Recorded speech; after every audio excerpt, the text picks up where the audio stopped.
Welcome to the next lecture of English Language and Literature, Code 184, CBSE Class 10 Second Term Syllabus, classes by Mrs. Neha Gupta.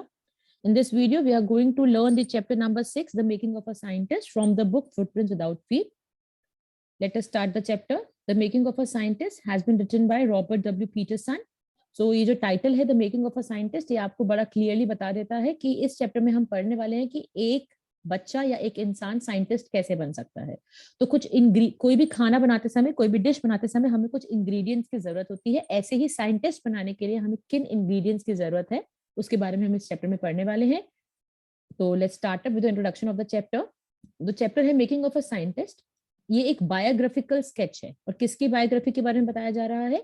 Richard H Ebright, जो एक बहुत ही renowned scientist हैं और इन्होंने Excel किया था in his research on butterflies. तो इन्होंने बटरफ्लाइज पे रिसर्च करना शुरू किया था और अपनी उस फील्ड में इन्होंने एक्सेल किया था। His work on the hormones from the spots of monarch pupa. आपको पता है बटरफ्लाई की कुछ स्टेजेस होती हैं, ठीक है? उसमें एक स्टेज होती है प्यूपा। तो प्यूपा की स्टेज पे जब एक बटरफ्लाई होती है, जो monarch is a kind of a butterfly, तो मोनार्क जो बटरफ्लाई है जब वो प्यूपा की स्टेज पे होती है तो उसके ऊपर कुछ स्पॉट्स होते हैं और इन्होंने ये प्रूव किया कि वो जो स्पॉट्स होते हैं वो कुछ हार्मोन्स रिलीज करते हैं, ठीक है? सो उन्होंने उस हार्मोन्स का केमिकल स्ट्रक्चर बनाया और finally he could give the answer to one of the biology's major puzzle. तो ये नहीं है कि बटरफ्लाई के बारे में पढ़ने से इन्होंने सिर्फ बटरफ्लाई के बारे में बताया, जो उन्होंने रिसर्च किया वो ह्यूमन बींग्स के लिए भी बहुत ही अहम कदम था बायोलॉजी के सब्जेक्ट में। चलिए अब हम पढ़ते हैं। इस चैप्टर को मैंने थोड़ा सा ऐसा बनाया कि आपको सीक्वेंशियली याद हो जाए, क्योंकि कंटेंट याद करने में यहाँ पे थोड़ा बच्चे पजल हो जाते हैं। सबसे पहले हम बात करते हैं ईब्राइट जो थे, वो रीडिंग पेनिसिल्वेनिया में रहते थे। Reading is the name of a place और he was the only child. उनके कोई सिबलिंग्स नहीं थे, फाइन।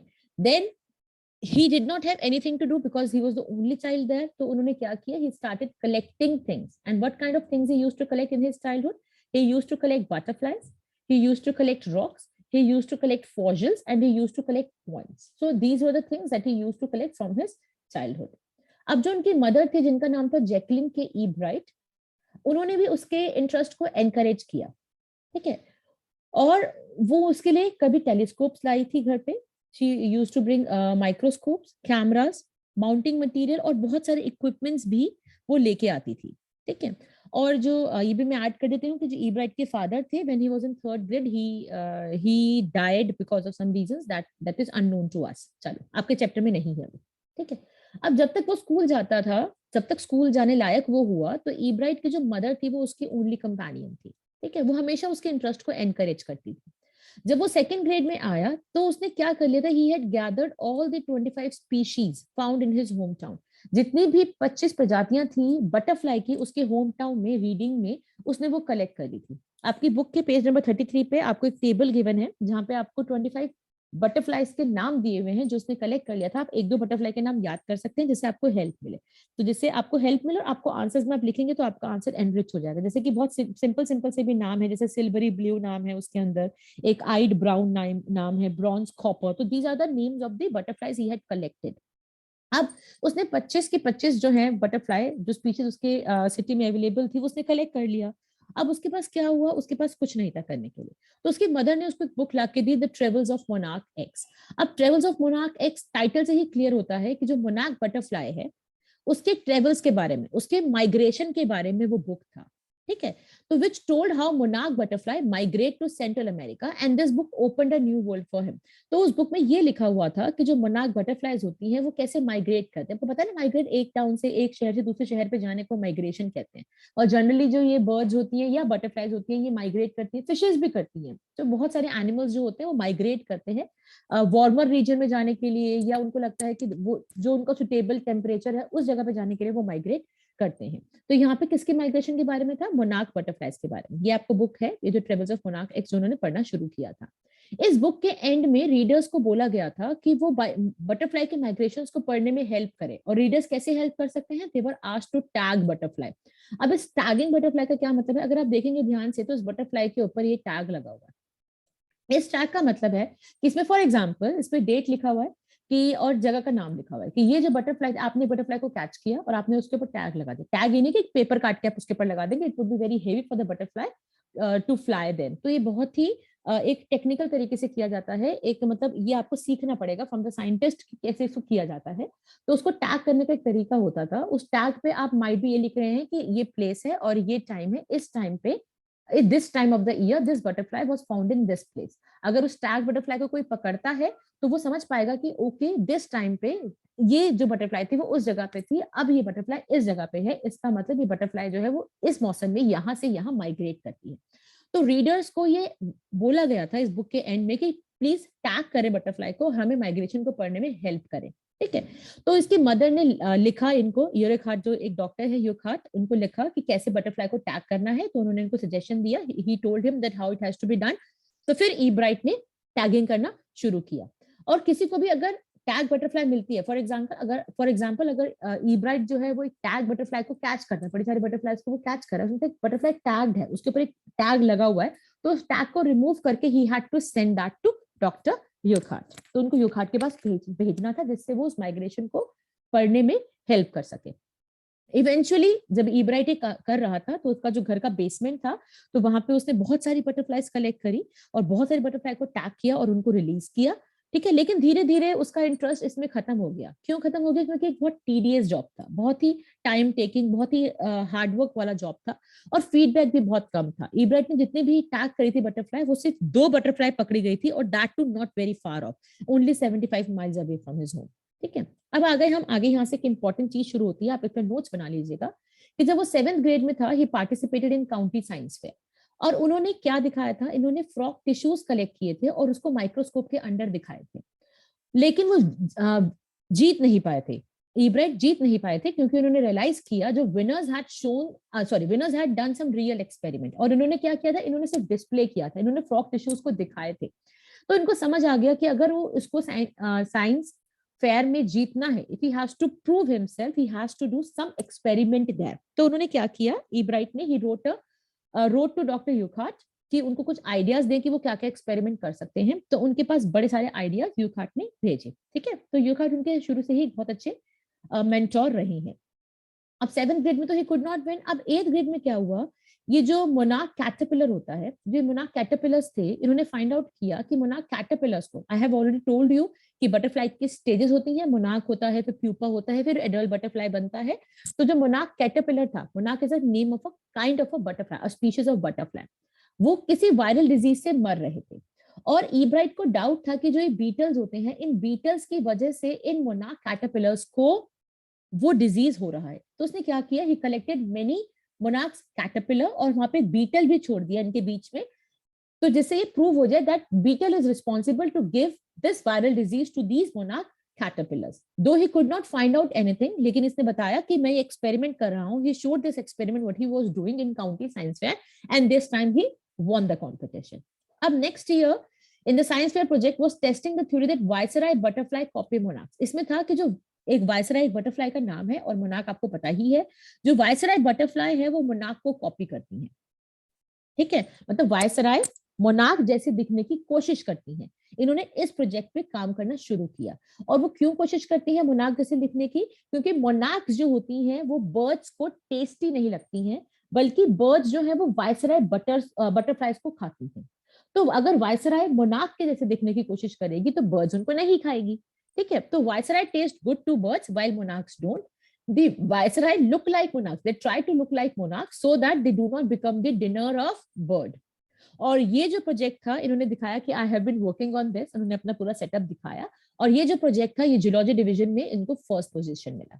ठीक है, तो पहले वाला डिस्प्ले था फ्रॉग टिश्यूज का, सेकंड वाला वो मोनार्क कैटरपिलर्स को जो वायरल डिजीज हो रही थी वो था, और जो तीसरा था कि जो ये हमारी जो ये वायसराय बटरफ्लाई है वो मोनार्क को कॉपी करती है। देखो ये मोनार्क है, ये वायसराय है, तो वायसराय मोनार्क के जैसे दिखने की कोशिश करते हैं जिससे उसको बर्ड्स ना खा सके।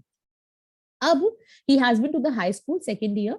अब रिचर्ड ई ब्राइट ने रिसर्च किया, led to the discovery of an unknown insect hormone which led to his new theory on the lives of cells. इन्होंने यहाँ पे एक ऐसा डिस्कवरी किया जहां पे एक न्यू थ्योरी दी इन्होंने on the lives of cells, cells के बारे में बताया। वो क्या था, अब आप ध्यान से सुन लीजिए। He tried to find the purpose of tiny gold spots on the back of monarch pupa. जो monarch pupa होता है, ठीक है, वही बात, प्यूपा, ये प्यूपा है।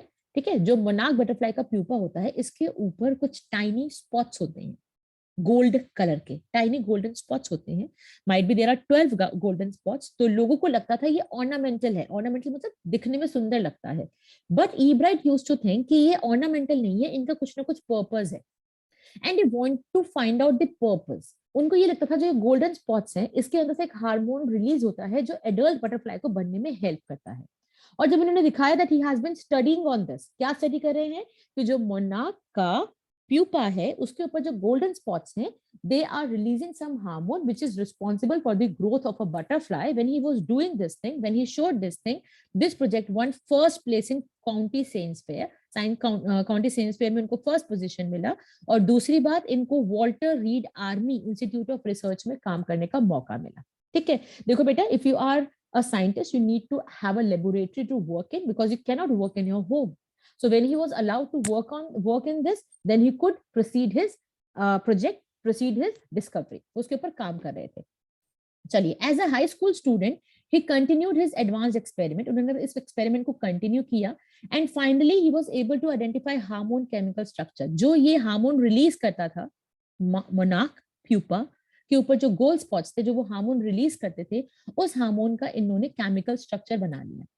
और जब वो एक बार उसका एक्सरे देख रहे थे, एक्सरे फोटोज देख रहे थे उस हार्मोन की, तो इनको न्यू थ्योरी मिल गई that cells can read the blueprint of its DNA. This was his theory कि जो सेल्स हैं वो डीएनए के ब्लूप्रिंट को रीड कर सकता है।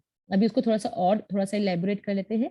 उसने क्या फाइंड किया, that DNA is the substance in the nucleus of a cell. जो आपका सेल होता है उसके अंदर एक न्यूक्लियस होता है, और न्यूक्लियस के अंदर जो होता है वो डीएनए होता है। डीएनए इज द सब्सटेंस कहाँ पे है, in the nucleus of a cell, जिससे हेरिडिटी कंट्रोल होता है। आपको कहते हैं ना कि कई बार आपकी फैमिली भी कहते होंगे हमारा डीएनए सेम है। ठीक है, क्यों कहते हैं, क्योंकि आप उनके बच्चे हैं। तो जो सेल के अंदर जो न्यूक्लियस होता है, न्यूक्लियस में डीएनए होता है जिससे हेरिडिटी को वो कंट्रोल करता है। It determines the form and function of the cell. और जो ये डीएनए है ये पूरे सेल के फंक्शन को कंट्रोल करता है। It depends upon the DNA that how the cell is going to function. So what is the theory, DNA is the blueprint of life. कि अगर आप डीएनए को पढ़ पाएंगे तो आप लाइफ को पढ़ पाएंगे। तो DNA is the blueprint of life, this was a theory that he had found. अब ये तो उसकी थ्योरी प्रूव हो गई, यहाँ पे हमने पढ़ लिया उसने क्या क्या डिस्कवर किया, हर स्टेज पे उसने क्या क्या एक्सपेरिमेंट किए। अब हम इसके बारे में एक्स्ट्रा पढ़ने वाले हैं। इसके बारे में और क्या दिया हुआ है बेटा आपके चैप्टर में। जो ईब्राइट थे, he graduated from Harvard University with highest honours. अब वो अपनी क्लास में सेकंड थे, जहाँ पे 1510 स्टूडेंट्स थे। He went on to become a graduate student researcher at Harvard Medical College, medical school ये गए, where he began doing experiments to test his theory. उन्होंने अपनी थ्योरी को टेस्ट करने के लिए आगे आगे एक्सपेरिमेंट्स करते रहे। अगर उसकी थ्योरी प्रूव सही हो जाती है तो it would be a huge step towards the understanding of the process of life. Life को पढ़ने में, that how is that process of life, उसको पढ़ने में बहुत हेल्प मिलेगा। It might lead to new ideas for preventing cancer and other diseases. अगर ये थ्योरी सही प्रूव हो जाती तो कैंसर और अदर डिजीजेस को फाइट करने में हेल्प मिलता। इसके बियॉन्ड, सिर्फ एक अच्छे साइंटिस्ट के बियॉन्ड, वो बहुत एक अच्छे लर्नर भी थे। He was a good debater, वो बहुत अच्छे डिबेट बोलते थे, बहुत अच्छा बोलते थे। एक पब्लिक स्पीकर थे, he was a good orator, और एक गुड कैनोइस्ट भी थे। कैनो होता है ना बोट जिसको हम चलाते हैं, तो ये बहुत अच्छी कैनो भी करते थे। He was also an expert photographer, ये बहुत अच्छी फोटोज लेते थे। और जनरली इनको नेचर का और साइंटिफिक एग्जीबिशन में जाके उनको फोटो लेना बहुत अच्छा लगता था। और इन्होंने डिबेटिंग और मॉडल यूनाइटेड नेशन क्लब में भी पार्टिसिपेट किया। जैसे क्लब्स होते हैं, तो he was one of the members of those club. जो उनके एक सोशल साइंस के टीचर थे जिनका नाम था मिस्टर व्हीलर, तो वो उसको बहुत एडमायर करते थे, और he used to advise Ebright also. तो मिस्टर व्हीलर ने एक बार रिचर्ड के बारे में कहा था कि वो बहुत कॉम्पिटिटिव है, वो जीतने के लिए जीतता नहीं है, सिर्फ प्राइज के लिए कंपटीशन में पार्टिसिपेट नहीं करता। He kept winning because he did the best he could. वो जीतता इसलिए है क्योंकि जो भी वो करता है वो बेस्ट तरीके से करता है। अब लास्ट में हमारे पास 3 इंग्रेडिएंट्स आ गए हैं साइंटिस्ट को बनाने के लिए। सबसे पहली बात है कि आपका फर्स्ट रेट माइंड होना चाहिए, आपके अंदर क्यूरियोसिटी होनी चाहिए, और आपके अंदर विल होना चाहिए जीतने का। इन तीनों इंग्रेडिएंट से क्या बनता है, एक बहुत बढ़िया साइंटिस्ट बन के तैयार हो जाता है। और ये तीनों ही इंग्रेडिएंट्स किसके अंदर थे, रिचर्ड ई ब्राइट के अंदर थे। So that's all. I would definitely upload new videos for the next chapters. So stay tuned, stay connected.